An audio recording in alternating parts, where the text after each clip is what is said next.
Hi guys! Gagawa ako ng sarili naming peanut butter ngayon, palaman para sa aming merienda bukas.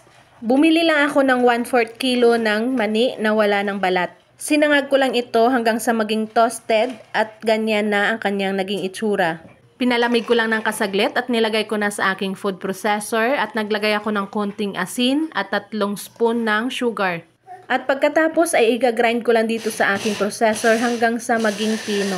Sa totoo lang, hindi siya madali dito sa processor dahil mga 3 beses ko yatang pinagpahinga itong aking processor dahil umiinit sa tagal ng paggamit. Kaya matagal talaga bago ko na-achieve ang ganitong hindi pa masyadong pino na texture. Hindi kasi ako naglagay ng oil dito kasi ang gusto ko ay ang oil mismo ng nuts ang lumabas. At dahil nga hindi pa ako satisfied sa kanyang texture, kaya sinubukan ko siya dito sa aking hand mixer. At ilang saglit nga lang ay nakita ko ng oily na siya at pumipino na rin. At ilang minuto pa guys, ito na ang aking peanut butter. Smooth at hindi masyadong oily. Kaya ayaw kong bumili ng peanut butter na tinitinda sa palengke dahil marami silang oil na nilalagay.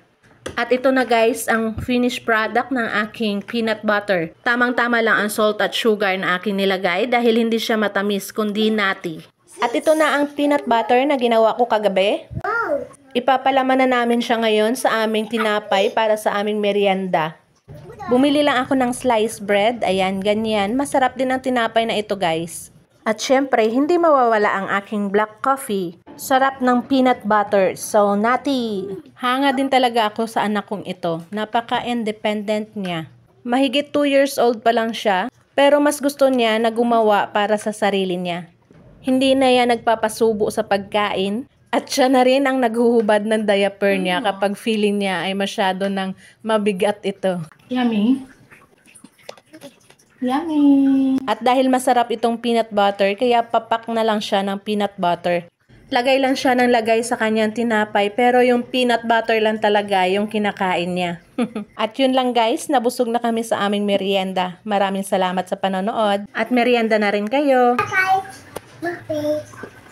Thank you!